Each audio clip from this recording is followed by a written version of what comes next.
सुरार्चितलिङ्गं निर्मलभासितशोभितलिङ्गम् जन्मजदुःखविनाशकलिङ्गं तत्प्रणमामि सदा शिवलिङ्गम् देवमुनिप्रवरार्चितलिङ्गं कामदहन करुणाकरलिङ्गम् रावणदर्पविनाशकलिङ्गं तत्प्रणमामि सदा शिवलिङ्गम्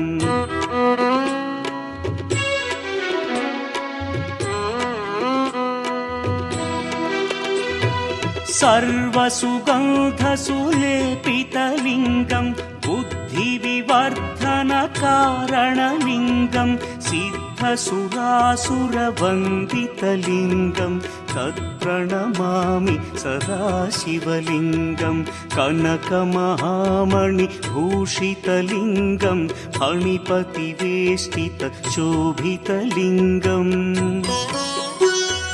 दक्षसुयज्ञविनाशनलिङ्गं तत्प्रणमामि सदा शिवलिङ्गम् कुङ्कुमचन्दनलेपितलिङ्गं पङ्कजहार सुशोभितलिङ्गम् सञ्चितपापविनाशनलिङ्गं तत्प्रणमामि सदा शिवलिङ्गम्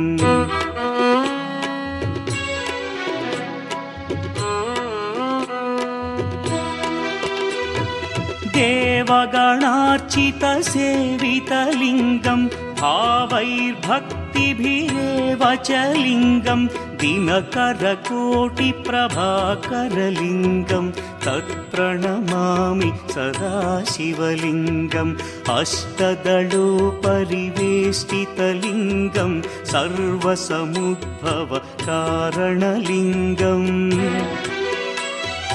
अष्टदरिद्र्यविनाशनलिङ्गं तत्प्रणमामि सदा शिवलिङ्गम् सुरगुरुसुरवरपूजितलिङ्गं सुरवनपुष्पसदार्चितलिङ्गम् परमपदं परमात्मकलिङ्गं तत्प्रणमामि सदा शिवलिङ्गम् लिङ्गाष्टकमिदं पुण्यं यः पठेच्छिवसन्निधौ शिवलोकमवाप्नोति शिवेन सह मोदते।